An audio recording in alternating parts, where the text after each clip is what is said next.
Mr. President, today we expect to vote on a resolution to direct the removal of U.S. forces from hostilities in or against Venezuela.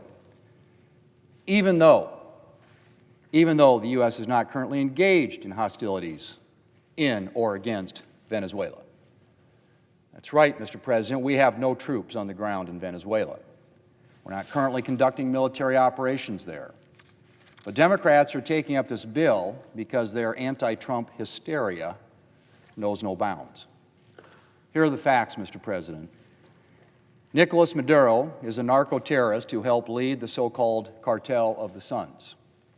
He advanced large-scale drug trafficking, armed an illegitimate militia, solicited arms for a terrorist organization, presided over unfree and unfair elections, targeted political opponents, and oversaw the killing of thousands, as a UN report outlined. To name just a few, just some of his crimes, Mr. President.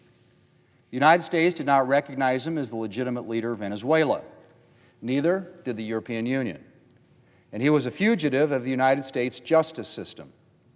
Back during the first Trump administration, Democrats were calling for the ouster of Maduro and for U.S. assistance in Venezuela, and were criticizing the president for not going far enough in opposing the Maduro regime.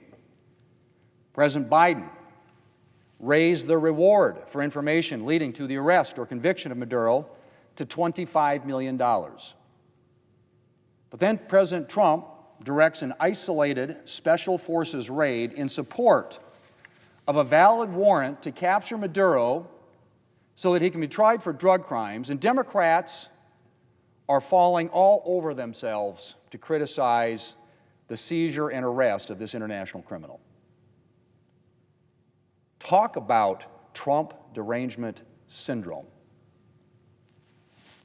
It's funny, I don't remember Democrats trying to tie the president's hands when Democrat presidents took far more extensive military action that involved thousands of troops or airstrikes over weeks and months in Libya, Bosnia, Serbia, and Haiti. Most recently, in 2024, they locked arms and voted to turn a blind eye toward a months-long deployment of troops for President Biden's disastrous floating aid pier to Gaza, even while Biden's own Defense Department called it an active war zone, and the pier was fired upon twice. They said those troops were not engaged in hostilities and therefore not subject to the War Powers Resolution. And yet today they are claiming the opposite for a couple hundred troops who were in Venezuela for a matter of mere hours and who have already returned to their bases in the United States or on U.S. Navy ships in international waters. But with President Trump, Democrats are incapable of deciding on the merits.